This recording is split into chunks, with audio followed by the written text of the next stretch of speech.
Judulnya adalah ilmu buang sumpek sama ilmu utang lunas. Wah, agak sing seneng. Wajah-wajah punya hutang ini ada di depan saya, termasuk saya sendiri tuh ya. Wajah-wajah punya hutang. Dahulu dalam hadits riwayat Bukhari dan juga riwayat Abu Dawud dengan berbagai matan yang berbeda. Redaksi, kalau bahasa Indonesianya matan itu redaksi. Teksnya agak beda, tapi urgensinya sama, maknanya sama. Bukhari maupun Abi Dawud. Diceritakan di situ suatu hari Nabi Muhammad SAW keluar dari rumahnya masuk ke dalam masjid. Nah, ini perlu diceritakan dulu. Dibilangkan Rasulullah SAW masuk masjid dari rumahnya. Rumah Rasul itu jadi satu sama masjid. Jadi keluar pintu langsung masuk masjid. Yang sekarang jadi Raudhah Asy-Syarifah. Raudhah yang kita kalau punya kesempatan kan cuma pengen ke sana, masuk taman surga. Makanya jenengan kan rajin-rajin ke Masjid Ar-Raudhah biar bisa ke Raudhah yang di sana. Amin. Insyaallah. Dan nanti bisa ke Raudhah yang di sana, yaitu jannahnya Allah Subhanahu wa taala. Nah, suatu hari ketika Kanjeng Nabi Muhammad SAW masuk ke Ar-Raudhah, masuk ke masjid, lihat ada satu orang sahabat, gak ada yang lain. Berarti masjidnya ramai atau sepi? Sepi. Bayangkan masjid di zaman Nabi Muhammad SAW sepi. Nah, ini perlu saya jelaskan ke umat. Jangan dibayangkan di zaman Nabi masjid rame gitu ya. Rame waktu sholat, betul. Rame waktu zikir pagi, zikir sore menjelang maghrib, rame. Waktu sholat 5 waktu, rame. Selepas itu sepi. Kenapa? Sahabat Nabi bukan pengangguran. Sahabat Nabi orang yang aktif bergerak. Sahabat Nabi ada orang yang bertanggung jawab pada keluarga. Jadi ada yang pulang ke rumahnya, ngurusi istrinya, kumpul sama anaknya. Ada yang ke kebunnya, ada yang ke pasar, ya. Ada yang berinteraksi silaturahim, bergerak, gak nongkrong di dalam masjid. Makanya diceritakan nanti di dekat-dekat kiamat, itu ada orang-orang yang duduknya di masjid. Nongkrongnya di masjid. Tapi obrolan mereka adalah dunia. Rasul mengatakan, jangan kamu dekat-dekat dengan mereka. Bil makna semacam itu. Sepi masjid, cuman ada satu sahabat. Dan itu menarik perhatian Nabi Muhammad SAW. Langsung disamperin, empati. Itu namanya empati. Itu namanya peduli. Dicari tahu kenapa kamu ada di sini. Kenapa engkau berada di masjid di waktu yang bukan sholat? Itu pertanyaan Nabi Muhammad SAW. Artinya ini pasti ada sesuatu yang urgent, ada sesuatu yang penting, ada sesuatu yang menyebabkan sahabat sampai nggak bisa di pasar, nggak bisa di rumah, nggak bisa di tempat saudaranya, sampai nggak bisa di sana, sampai harus berada di dalam masjid. Bukan waktu sholat, fi ghairi waktu sholat. Kenapa kamu berada di masjid bukan di waktu sholat? Maka saat itu sahabat juga nggak jaim. Makanya kamu kalau ditanya kiai, ditanya ustadz, ditanya guru, ditanya ulama, jangan kemudian kamu gengsi. Oh nggak ada apa-apa kok, nggak ada apa-apa, baik-baik saja. Nothing happen. Ya, nothing happen. It's okay, I'm fine. Masya Allah. Ini namanya orang yang sombongnya luar biasa. Padahal dia lagi suntuk yang ngomong gitu loh ya. Sama ahlinya ngomong. Sama sekarang enggak, sama ahlinya enggak ngomong, diumbar sama semua orang. Aku sumpek, bahkan update status, aku sumpek. Ya, story. Ya. Ini salah, itu salah. Ngomong sama ahlinya. Kalau enggak ada ahlinya, diam saja. Duduk, ingat sama Allah, di masjid, zikir. Ditanya sama Nabi Muhammad SAW, langsung jawab. Humumun lazimatni waduyun. Tahu artinya humumun lazimatni waduyun? Coba Nabi Muhammad terjemahkan. Kesumpakan yang selalu melazimiku. Mengikuti tidak? Utang-utang. Wah, Nabi Muhammad mau ngomong utang-utang untuk sungkan tadi. Gak tega ya. Jadi humum waduyun lazimatni kalau kita balik gitu ya, bahasa bebasnya. Berbagai macam rasa sumpek. Sampai hari ini saya cari bahasa Indonesianya sumpek belum ketemu. Ada yang bisa menjelaskan bahasa Indonesianya sumpek? Sumpek itu bahasa apa? Jawa. Suntuk bahasa Betawi, Jakarta. Suntuk. Bahasa Indonesianya sumpek dan suntuk apa? Perasaan hati yang nggak enak karena memikirkan sesuatu yang akan terjadi. Galau. Gus Karim ini. Galau bisa, tapi galau lebih kepada sesuatu yang sudah atau akan, masih global.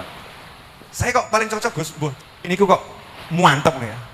Sumpek, galau, resah, gelisah, apalagi gundah. Ya, gundah. Tapi nggak bisa mewakili kata sumpek. Sumpek itu ya galau ada, resah ada, gundah ada, gelisah ada, humum. Bukan satu. Humum. Ham itu cuma satu. Kalau humum berarti banyak. Kalau bahasa Indonesia bebasnya, pol-polan, ruwet, mumet. Pol-polan, ruwet, mumet. Artinya apa sahabat ini? Bloko, transparan kepada Nabi Muhammad SAW. Gak jaim, gak jaga image. Masa aku sahabat punya sumpek? Ya, masa aku setiap hari sholat sama Nabi kok sumpek? Ya masa nggak ada begitu. Karena sumpek itu wajar, manusia kena sumpek itu wajar. Yang nggak wajar kalau sumpeknya dipelihara, sumpeknya diser-ser, sumpeknya dikeloni, tidur sama aku sumpek. Itu yang nggak wajar. Sumpek itu harus segera disuruh pergi. Humumun lazimatni waduyun. Hutang-hutang yang mengejarku. Suntuk-suntuk, sumpek-sumpek yang mengikutiku dan hutang-hutang yang mengejarku. Apakah Kanjeng Nabi SAW kemudian ngomong begini? Ya makanya jangan kebanyakan hutang. Kira tok kurang ajar wong sing nasihati koncone kaya ngono kuwi. Sudah tahu temannya banyak hutang kok bukan diselesaikan masalahnya, tambah kupingnya temannya dikasih omong yang gak enak. Makanya jadi orang jangan kebanyakan hutang. Kalau udah begini gimana kamu? Ini tidak nyelesain masalah, tapi membuat orang itu semakin terbebani masalah. Nabi SAW gak mengatakan sana keluar kerja cari duit. Kenapa? Karena paham sahabatnya semua orang yang suka kerja. Nah, kamu tahu keluargamu, sahabatmu biasa kerja macam-macam, kemudian sumpek karena hutang dan lain sebagainya, kok bokain nasihat tok gitu ya. Nasihat tok. Jadi sahabatnya Nabi Muhammad SAW itu orangnya semangat kerja, semua bergerak. Makanya Nabi SAW nggak nasihatin, silakan kamu kerja, silakan kamu cari duit, silakan kamu. Apa petunjuk Nabi Muhammad SAW? Langsung masalahnya diselesaikan. Selesai masalah. Mau tidak kamu saya ajari satu kalimat, kalau kamu baca sekali di pagi hari, sekali di sore hari, Allah akan membuang, menyingkirkan sumpek-sumpekmu dan Allah akan lunaskan hutangmu. Coba kalau Gus Karim ngomong begitu, Habib Novel ngomong begitu, Habib Muhammad ngomong begitu, jawabannya, jih, tunggu Gus, wirid, tapi lunasipun kapan? Ada enggak yang model begitu? Wirid ya wirid, doa ya doa Gus, tapi lunasnya kapan? Ini sekedar doa nggak cukup. Masya Allah. Sekedar doa nggak cukup, jadi meremehkan yang namanya doa. Na'udzubillah min dzalik. Sahabat nggak semacam itu. Nabi Muhammad SAW mengatakan, maukah kamu saya ajarkan satu kalimat kalau kamu baca sekali di pagi hari, sekali di sore hari? Menarik. Rasul nggak mengatakan kalau kamu baca 1000 di pagi hari, 1000 di sore hari. Wah, ini seksa saudara-saudara. Wes mumet ngeluh mau copeng sewu. Masalah atau nggak masalah? Masalah karena mungkin apa ya, mampu saya menyelesaikan 1000 kali, waktunya bagaimana, bla bla, sulit. Ad-din yusrun. Rasul mengajarkan agama ini mudah, jangan dipersulit. Apalagi orang yang lagi kesulitan, orang lagi kesusahan, maka dikasih suatu ajaran yang ringan. Satu di pagi hari, satu di sore hari. Allah menyingkirkan sumpekmu, Allah melunaskan hutangmu. Nggak ada kata-kata kamu nanti akan mampu menghilangkan sumpekmu, kamu nanti akan mampu melunaskan hutangmu. Nggak ada. Kenapa? Karena nggak ada yang mampu kecuali Allah Subhanahu wa Ta'ala. Diajari untuk semua dikembalikan pada Allah Subhanahu wa Ta'ala. Ini penting. Ini akidah Ahlus Sunnah wal Jamaah. Allah, jangan ada yang lain. Sahabat yang jawab bukan dengan kata na'am. Na'am itu ya, tapi jawabannya bala. Oh tentu mau ya Rasulullah. Bukan dia, oh mau banget. Bacalah kalau pagi dan sore, Allahumma inni a'udzubika minal hammi wal hazani wa a'udzubika minal ajzi wal kasali wa a'udzubika minal jubni wal bukhli wa a'udzubika min ghalabatid daini wa qahrir rijal. Selesai. Pendek.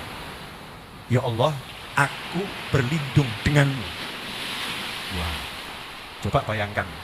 Kita dikejar-kejar utang, terus kita minta tolong sama satu penguasa raja dia. Saya untuk menghadapi utang ini dilindungi sama raja, urusanmu sama raja, beres enggak kira-kira? Beres. Nah ini kita ngomong, Allahumma inni a'udzubika, ya Allah aku berlindung kepadamu dari rasa sumpek dan rasa sedih. Sumpek sama sedih, aku berlindung denganmu, dengan kekuatanmu, minta tolong sama kamu ya Allah, singkirkan semua ini. Dari rasa lemah dan rasa malas, dari rasa takut dan rasa kikir. Min ghalabatid daini wa qahri rijal, dari dililit hutang dan ditindas oleh manusia. Apa hasilnya? Sahabat berkata, saya amalkan itu hanya beberapa hari. Enggak sebulan, enggak 2 bulan, enggak 3 bulan, enggak setahun. Hanya beberapa hari, maka Allah pun melunaskan hutangku, maka Allah pun menyingkirkan suntukku, dan Allah pun melunaskan hutangku. Mau doanya? ada di Wirdul Latif, itu sudah ada. Tinggal baca Wirdul Latif pagi sore ada. Tapi ada yang ngomong Wirdul Latif panjangan langsung aja tutup poin. Bagian itu saja. Oke, jangan khawatir. Insya Allah akan saya share. Insya Allah akan saya share. Makanya segera subscribe channel YouTube Habib Novel Al-Idrus. Nah, nanti di situ akan ada share di sana. Segera juga follow akun TikTok Habib Novel Official. Ya, Habib Novel Official. Itu yang asli. Karena yang niru-niru Pak banyak. Yang asli Habib Novel Official. Follow di sana. Kemudian IG. Ya, IG saya yang asli belum banyak pengikutnya, baru sekitar 120.000. Kalau YouTube ya 1M kurang dikit. Ya, 1 juta kurang dikit. Ya. Siap semuanya? Ngapalin doanya? Ngamalkannya? Ngajarkan. Jadi kalau temenmu banyak utang sumpah, jangan bawa nasihati. Dah, baca ini pagi sore. Udah gitu aja. Wes, ojo sumpah. Baca ini pagi sore. Yuk kita lanjutkan ke kehidupan. Asik tuh gak asik? Asik.